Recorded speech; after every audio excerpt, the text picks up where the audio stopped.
There is a moment that we all face, that hesitation before you actually hit post. The fear of saying the wrong thing, the pressure to appear polished, professional, and perfect. But what does it really take to show up online? Not just to be seen, but to be fully yourself. Susan Hyatt knows this very, very well. She built her business in the wild west of social media back when MySpace was a thing and Facebook was invite only. At first, she played by the rules, look the part, say the right things, avoid ruffling feathers. But the moment she stopped filtering herself, everything changed. As a master certified life coach, best-selling author, and TEDx speaker, Susan has spent 17 years teaching women to take back their power, challenge the status quo, build wealth, and live with more joy. Her work has also been featured on national television, leading podcasts, and in top publications like the Oprah magazine and Cosmopolitan. So, if fear has ever held you back from speaking up, showing up, or building the life that you really want, this episode might just change the way that you see yourself. So, with that, let's dive in. Hi, Susan.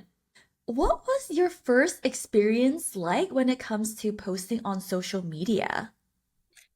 Well, Cheryl, thank you for asking because I am an OG online, meaning I started my business before they were even allowing us old folks on the Facebook. So I don't know if you remember MySpace, but when I started this company, we were on MySpace. And then I think it was 2008, they were letting adults other than college students join Facebook. And what it was like, it felt like innovative. It felt fresh and new. It felt exciting. We were making posts that like, look at what I had for breakfast. I mean, it was just very simple. But it also felt um, exciting as an entrepreneur to be able to talk about life coaching and what I was up to selling my coaching services.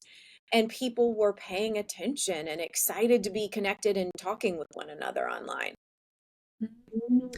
And back then, when you first started posting content on the internet, did you impose any rules on yourself about how you had to present yourself? Like, what was that experience like? This is something I coach a lot of women who are in business about because I do think in those early days, I was putting pressure on myself to appear very professional. So while I have always been someone, even then, who spoke my mind and let people see my real personality, I will say I was slightly more buttoned up.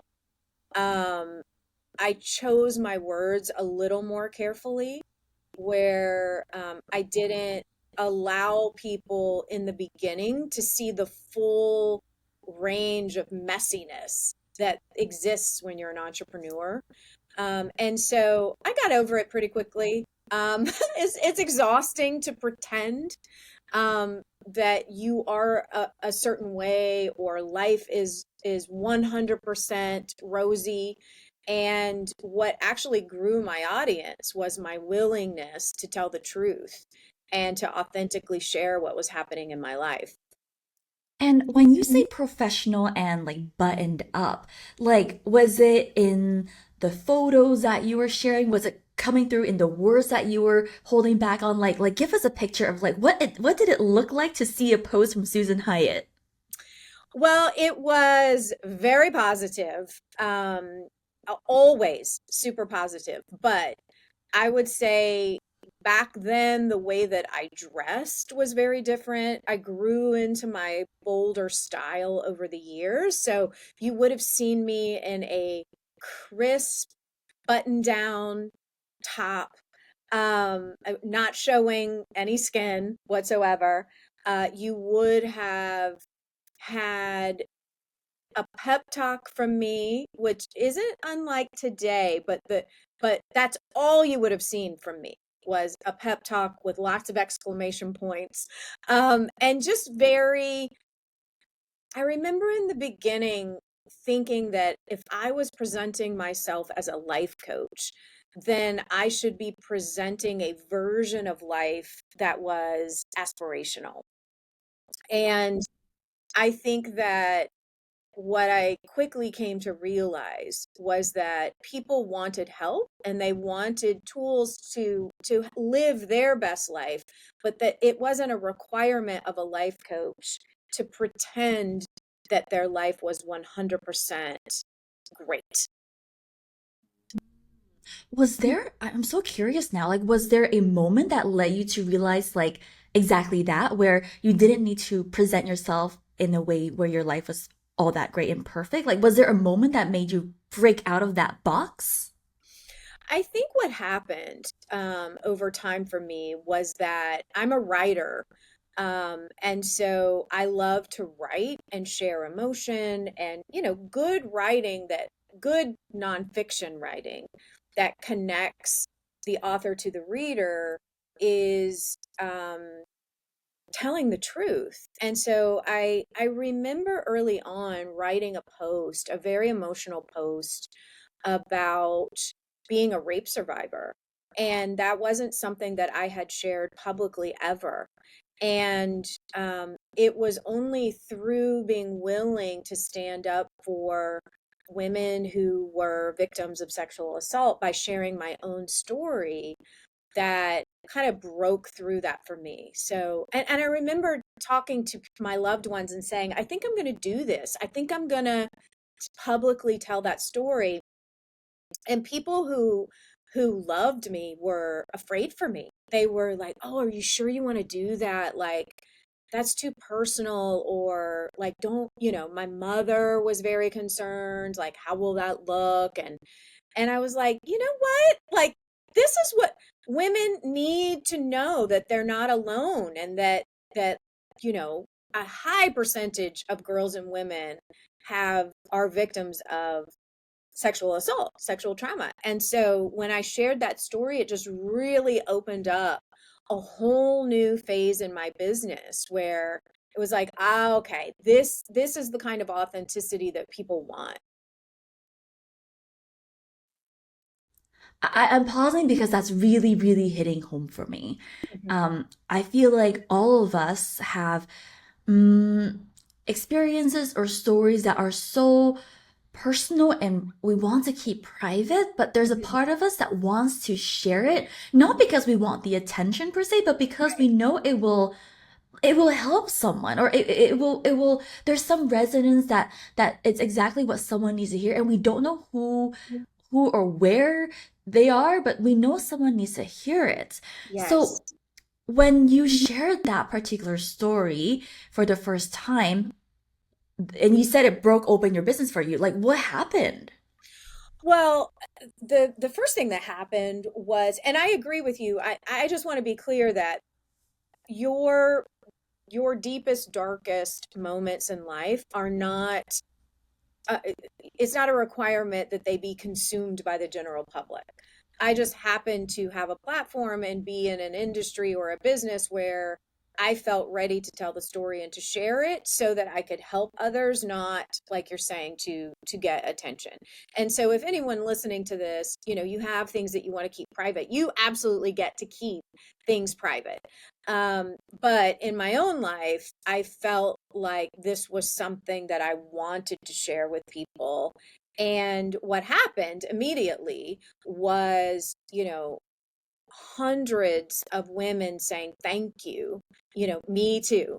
And and it opened up a dialogue that didn't exist before, where women could say, this shame doesn't have to be ours. It's not ours. And and what can you do to heal from that and not stay stuck in a victim mentality or in that trauma. And so the dialogue that resulted from it, the women reaching out that resulted from it, the speaking opportunities that I got, where people wanted to hire me to come speak on their stage about it. Um, it it really showed me that if my mission was to help women get more of what they want, then it starts with me. And it starts with me being willing to be vulnerable and authentic. On the contrary, was there ever, and I love that you mentioned like it's not a requirement Right, to right. share everything or things that 'Cause you want to keep there's private. plenty. I'm sorry to interrupt you, but there's plenty of things I've never shared that, and I will never share. But that one in particular, I chose to. Yeah, but what about for the person who might have shared something and now they're having that vulnerability hangover? Like how would like have has that experience happened for you before where you shared and you're like, "Oh, I don't know about this anymore." Yeah, it happens all the time. I think that that's a normal part of the process. That when you are experiencing big, strong emotion and you share something, and it becomes apparent to you, right, that you are seen, that people know about it. It can be like, oh, cringy, like, oh my gosh, why did I do that? I don't know that now I want to talk about it anymore. And I think that it can just be part of the process of being human and sharing and feeling the full range of feelings that happen when you allow yourself to be vulnerable. Having a vulnerability hangover doesn't mean that you shouldn't have done it. It just means that you're a human being processing a lot of emotion.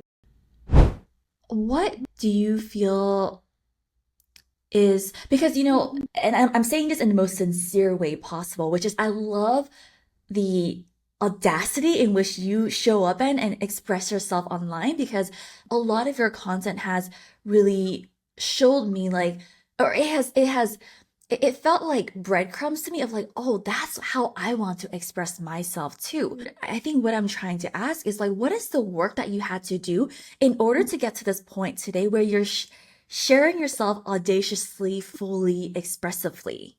Mm.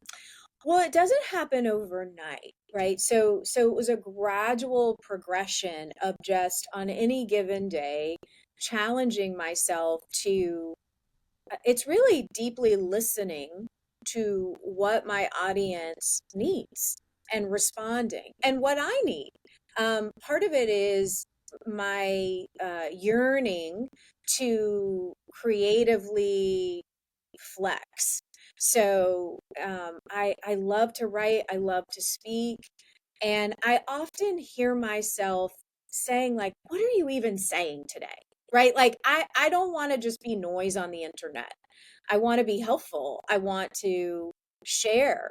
I want to motivate and inspire. And so over time, it became, a little bit bolder, a little bit louder. Um, sometimes one thing about Facebook is that it will share Facebook memories with you. And sometimes I'll look at my very early Facebook memories or posts and cringe like, oh my God, like I've grown. All of us, if we're doing the work on ourselves, we're growing and expanding all the time. And so I think just like one little bit at a time, asking yourself, how am I contributing? Is what I'm saying going to matter to someone? And asking myself those questions over and over and over again has resulted in building a bold muscle, if you will, where I can say things today. And sometimes I'll see people's faces where they're like taken aback, and I'm like, oh, right. Like, this isn't normal conversation for most people. I just am so used to just saying the thing. And it's interesting, right, that now I really work to surround myself with people who can handle deep, meaningful conversation. Speaking of the bold muscle, I feel like for a lot of folks like myself, like I am so inspired by your boldness. But I'm sure there's a lot of people who may not feel the same way I do. What are opinions you've received from the internet?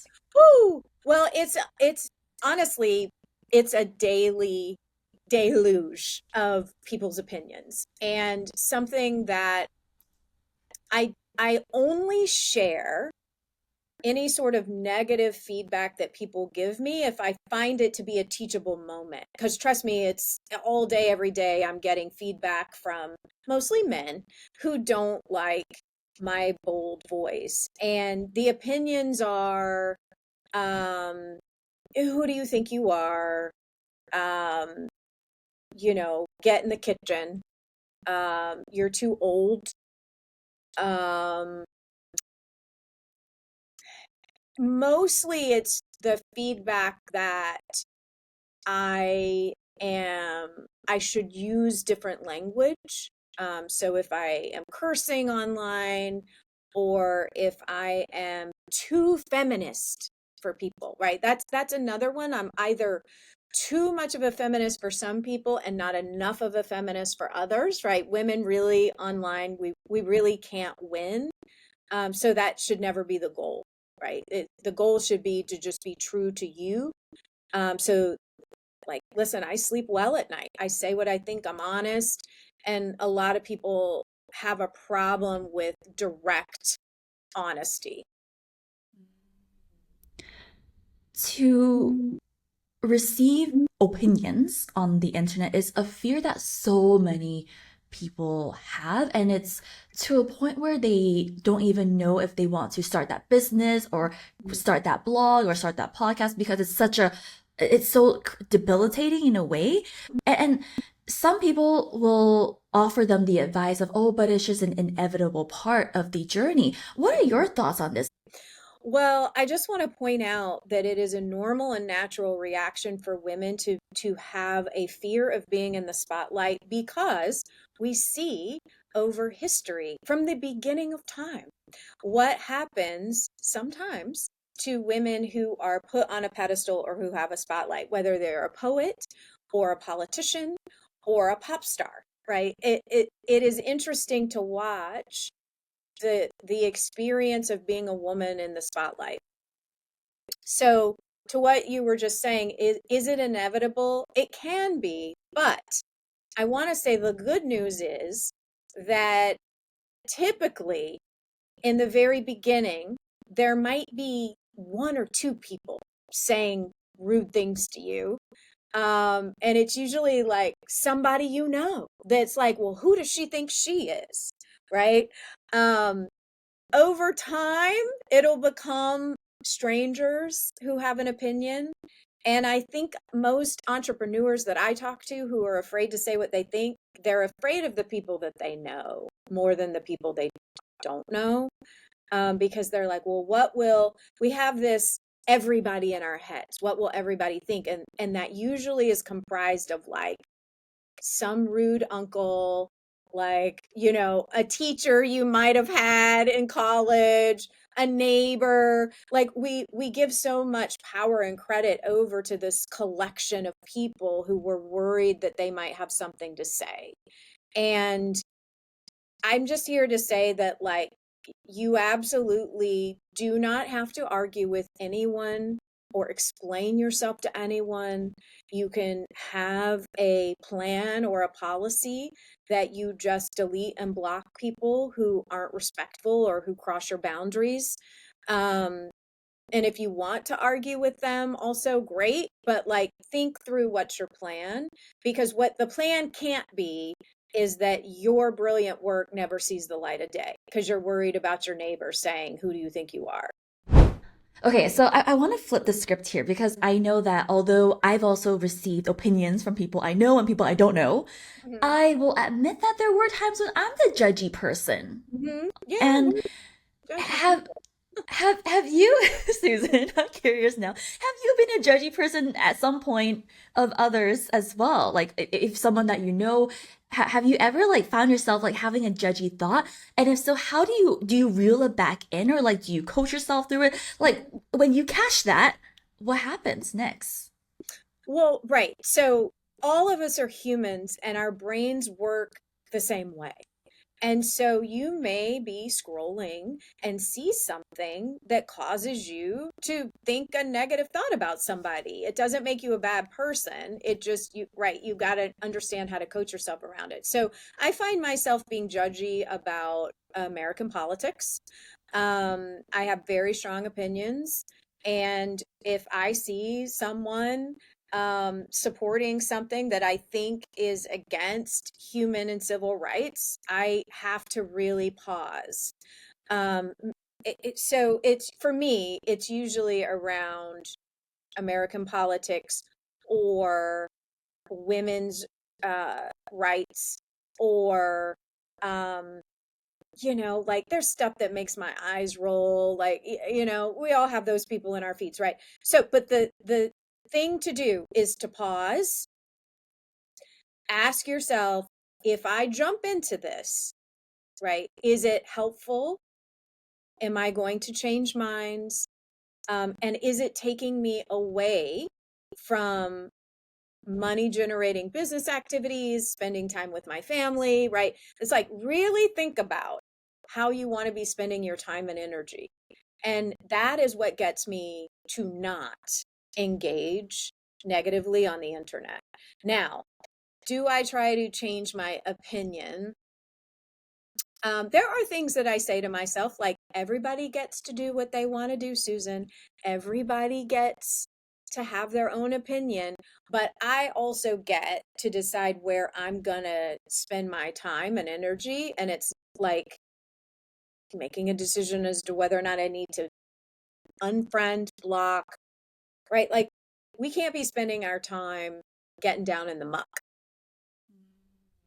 I resonate with that because even for me, for example, the I find that the judginess come up for me primarily in the form of envy or Mm, like jealousy. mhm. So I think when I observe my own self, it's like, oh, like I'm judging them because they have something that I want or that I really like or I would like to aspire towards. Mhm. What would your advice be for me, Susan, as someone who might feel that envy towards people I follow? That's such a great example. And I actually teach about this, that I believe that envy is your higher self tapping you on the shoulder. So like you're on the right track. Anytime you are being judgy and it's because like, wow, I would really love to experience that or have that kind of friendship or whatever it might be. It is to recognize that it's just admiration that has been hijacked by your negative thinking. And so then it's like, okay, what is it about that thing that I really would love to have for myself? And what's one tiny action I could take towards making that part of my reality? Because like envy is just, oh, they have it, therefore I can't, or somehow they're better than me. And that's just all a lie. It's like, oh, years ago, years and years, the very beginning of Facebook, I saw a friend of mine who lives on the west coast of the US, and she posted pictures of herself um, at this long white table with, I would say, probably 20 people in the middle of this beautiful flower field. And it was this fancy dinner. Um, I don't know if you know of the Dave Matthews Band, but they were at the time my favorite band. They were in attendance. Like she's at this beautiful, dressed all in white, this farm to table dinner. Dave Matthews Band is there.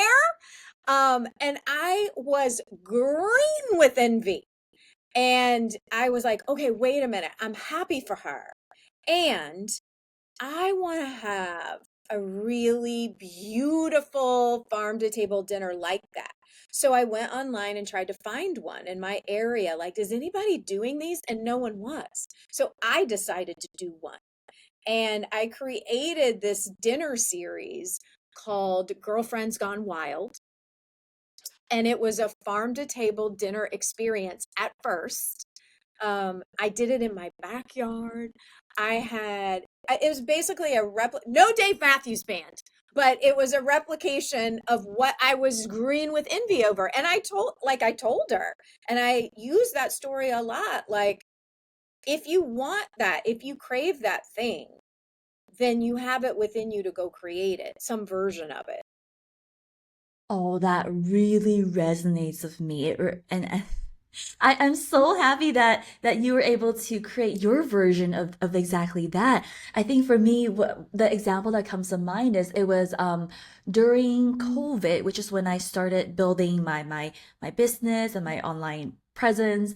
And during COVID, because I was based in Asia, Mhm. the pandemic rules were very strict here. Yeah. And at the time, I was living in Hong Kong, and my partner lives in Singapore. So I knew that one day when the borders would open, I would be in Singapore. So back in the pandemic, I was, on the internet and I'll see all these entrepreneurs and creators in the US or in more in other countries where the rules were a little less strict, and they Yeah. would obviously a lot of people were still social distancing, etc., but there were a lot of like business besties going on. and Yeah. and I would see these like masterminds online, and I was like, wow, I wish I had business friends, but I'm based in Asia. The time zones are so opposite. I can't even make it to like all these events I would like to attend virtually or in person. Mhm.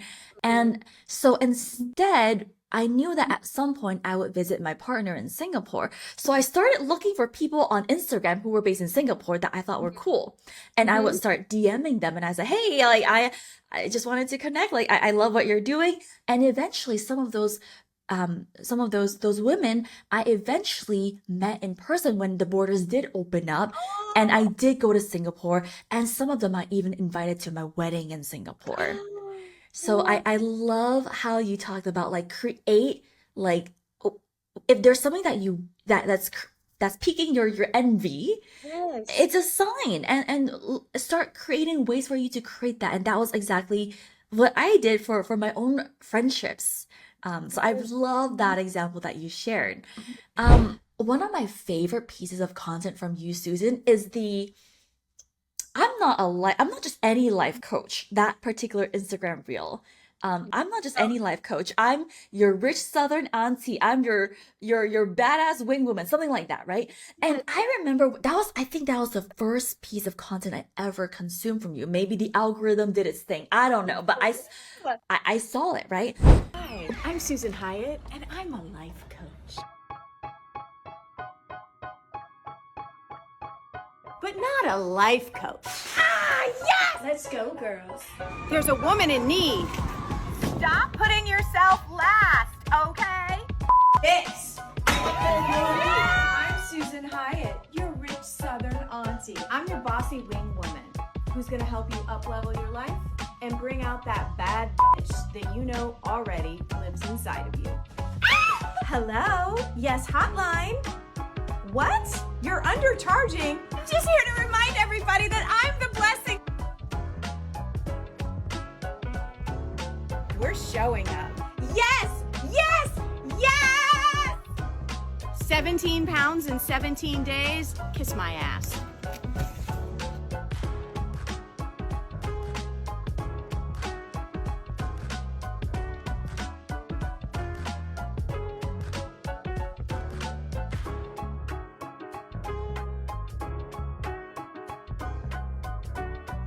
This Barbie is a millionaire ass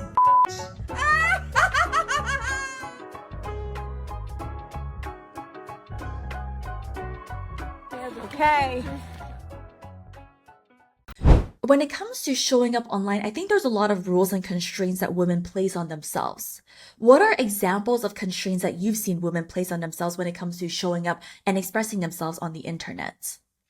One of the biggest ones I hear is that, well, somebody else already said it and they said it better, right? So there's this rule that women will put on themselves that if Brene Brown already wrote a book about that, or, Mel Robbins already has a podcast about that. And the thing is we need all of our voices, right? Your particular spin or take or flavor around that issue is what's needed in the world, not just one person talking about it, right? So the scarcity mentality that someone's already done it and I think they're doing it better than I could, so why bother? So that's a big one. The other rules are around appearance. something that I try to do, right? Like I'm delighted that highly produced reel, my friend Elizabeth Donaldson helped put that together. Um, caught your attention. That's what it was intended to do. But I think a lot of women in business will look at something like that and think, well, I don't have the resources or I don't know how to create something like that. So why bother? And I right in that reel, I'm full hair and makeup, all these costumes, but I also will show up with no makeup and just like tell it how it is. Like, hey, this is what I saw today and here's my opinion. And I think too many women in business will not show up on camera unless their hair and makeup is perfect. And I think that's a real barrier. Like, no, I think it's important that we see bare faces and I just came out of the gym or whatever it might be. Like, don't put parameters on yourself that you couldn't go live today because you don't look good enough. I think that's another big one I see. But what about the women right now who's listening and they're saying, okay, I get that, Susan, but like, it's not professional. What would Mm. you say to that?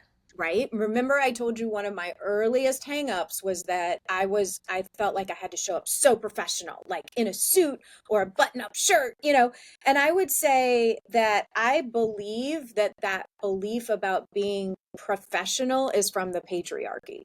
That there is of course you're going to show up in your highest and best, but that doesn't require hair and makeup, right? What's important is your content and your words. And so let's redefine what professional really means. Now, we're probably people listening to this podcast episode are doing all kinds of different entrepreneurial endeavors. And it's like, well, what kind of like, okay, so you sell um you have a fashion line. Like, what does it mean to show up professionally for you? Okay, so you're a computer programmer. What does that mean? Right? Like, really challenge this notion of professionalism. And if you're using social media as a way to connect with your people, I'm just here to tell you people really respond. Yes, they respond to fun, hilarious reels, but they also respond to genuine, authentic real life. Since day one of becoming a life coach, were you already using content and social media to grow your business? Um, yes, content creation was always a part of my marketing. And it was primarily at first writing.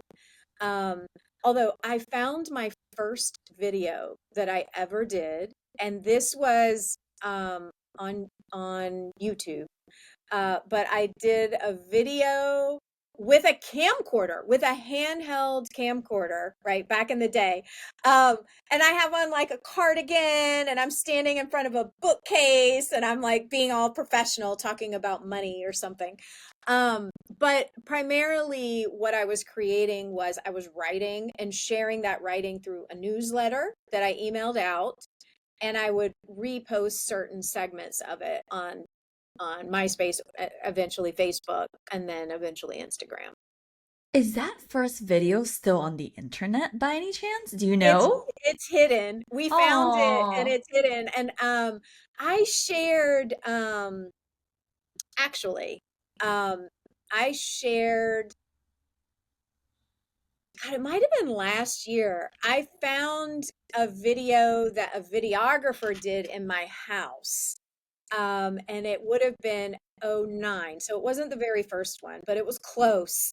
And I shared it on Facebook, and people were absolutely, they could not believe, like even my voice, that like the everything about me was different.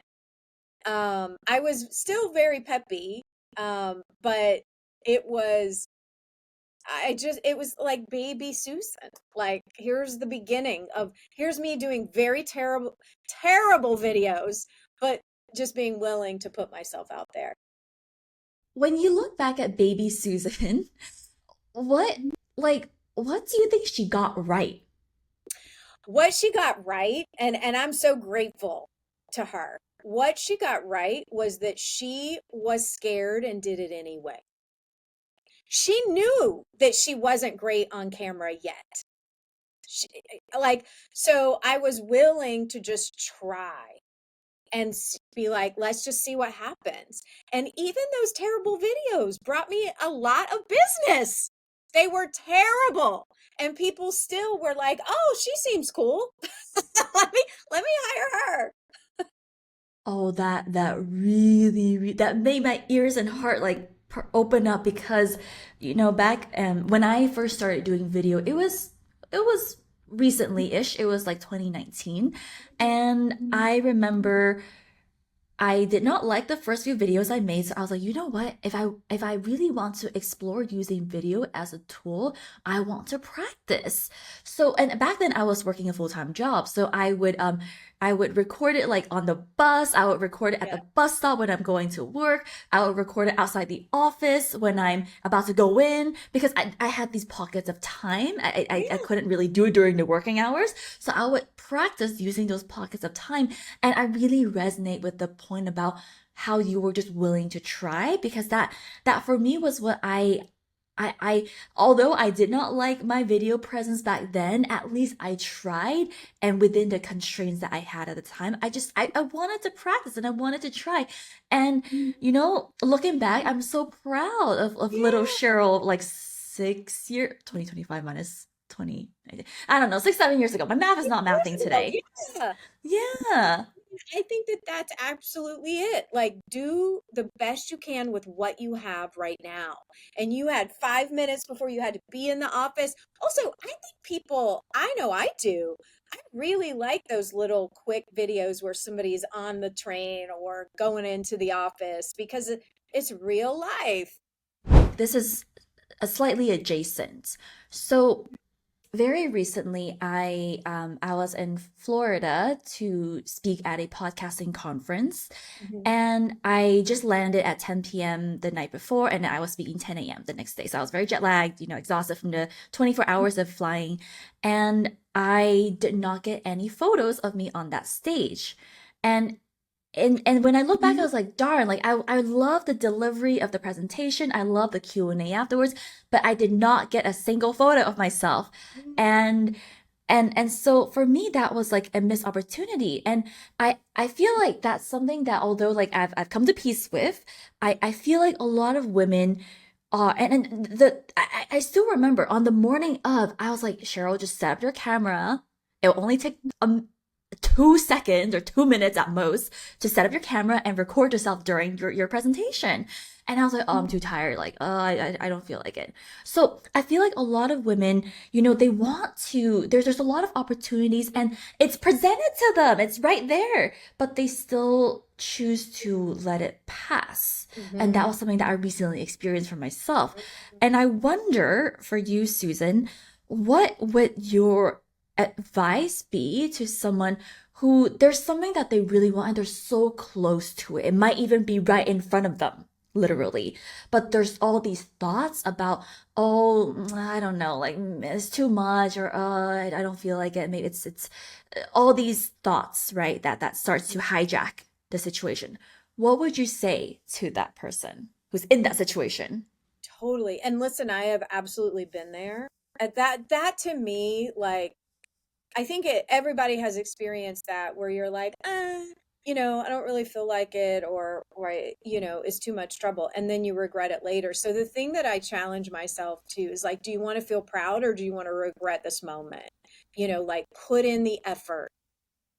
And also, like, how important it is to, like, if you're going to fly all the way to Florida, right? And I've done it. Listen, don't I have done similar things where it's like maybe I didn't want to ask somebody in the audience to please do it or like whatever. And I've had the same experience where it's like, my God, you flew yourself there, you got dressed, you created this presentation. I would challenge you now, Cheryl, like, contact anybody and everybody who was in that room and get yourself, somebody's got pics and video, somebody does. But like, don't do that to yourself. I'm constantly like, Susan, get up.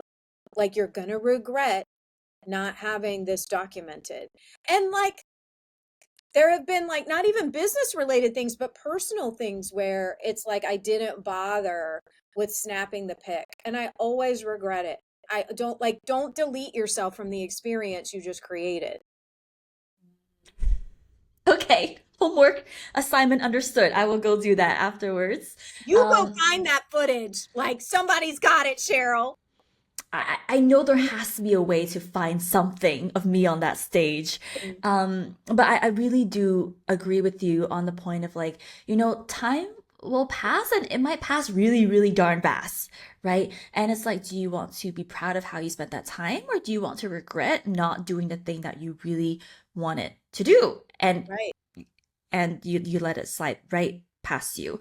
So I think the final question, Susan, that I would love to ask you today is when you look back at the body of work that you've built, when you looked at all this work that you've done as a life coach, when you look at the impact that you've created, through your work, what do you feel like you are so proud of not letting slip right past you? Where maybe there was a time when like it could have literally slide like the opportunity could have slide right past you, but you didn't let it go and you went for it anyways.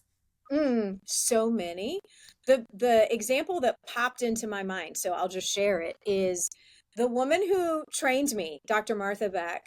I went on to do her master level certification. And at that time, she was writing for O Magazine. She was a regular on Oprah Winfrey's show.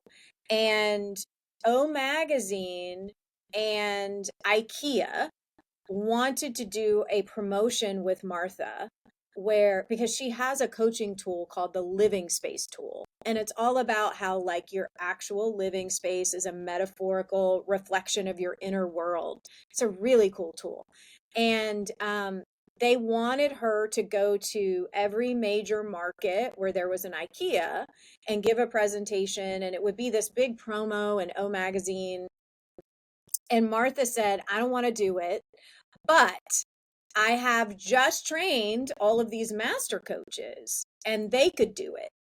And so she basically said to us, it was a group about 10 of us. She was like, here are the cities, like, which ones, like, what do you want to do? And I don't live near a major city. I live in a small to medium sized city in Indiana, which is in the middle of the country. And there were some coaches who were like, well, how much are they going to pay us? And she was like, it's a minimal compensation thing. I think they were paying us like 1,500 US dollars, but you would have like, you would be featured in O Magazine. You would have signage over on the IKEA. It's like, a good opportunity to work with O Magazine. And the group was split. There were probably half of the coaches were like, that's not enough money. I'm not doing it. And so I said, because I wasn't near a major market, I will fly to every city they don't want to.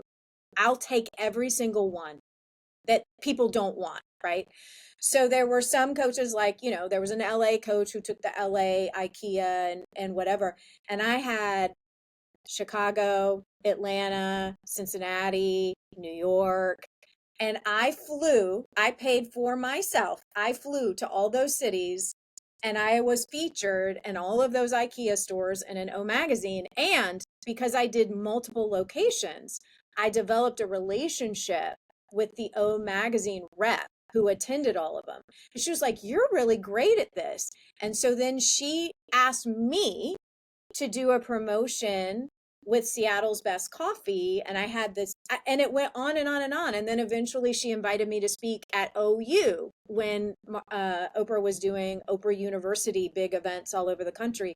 And so my willingness to say, oh, you don't want that opportunity? I'll take it, like, and snap them up and fly to all these cities that I was not even local to. Like, I was like, y'all are out of your minds. Like, and it paid off big. It paid off big. Amazing, amazing. And that just goes back to the point of just try, like have the Right. willingness to try. Amazing. Susan, thank you so much for delighting us today on the Edits History podcast. Thank you so much, Susan. And to everyone listening, thank you so much for being here, and I'll see you in the next one. I would love to share just a few more thoughts on envy towards someone online. So, whether it's someone that we know personally and we're friends with the person, or maybe it's someone that you're following from a distance, or maybe it's a quote unquote competitor in your niche, what often happens when we're so clouded by envy is that we start to zone in on all the ways that this other person is supposedly better than us. However, I would love for us to zoom back out and actually ask ourselves, how am I different from this person? Because yes, maybe they objectively do have something tangible that we desire for ourselves, or maybe they embody characteristics that we would love more of in ourselves. That said, I think it is so important to actually consider how you are uniquely different from that individual. Because ultimately, when you remember who the hell you are and focus on doing work that you are phenomenal at, that's when you know that no one else can do it like you. You are now validating yourself rather than comparing yourself to others in order to gauge whether you're doing good enough or not. And when you can validate yourself, you no longer feel validated or invalidated by such comparisons. Now, of course, I completely understand that it can feel so painful when there are certain qualities, experiences, results, or tangible items that you want, but deep down, you feel like it's just not possible for you. Then if that's the case, then no wonder whenever you are experiencing envy or comparisons, it can feel so triggering. But as we've already mentioned in this episode, let this be a sign to get to work. Let this inspire you to take bold, audacious action. Use this as fuel to become fanatical about making your goals and dreams happen. And there's actually this meme that I think really encapsulates this sentiment. So the meme features a photo of a cat sitting on top of a pedestal. And the pedestal initially had a small statue on it, but the cat apparently knocked the statue off from the pedestal, and now the cat is proudly sitting on the pedestal instead of that statue.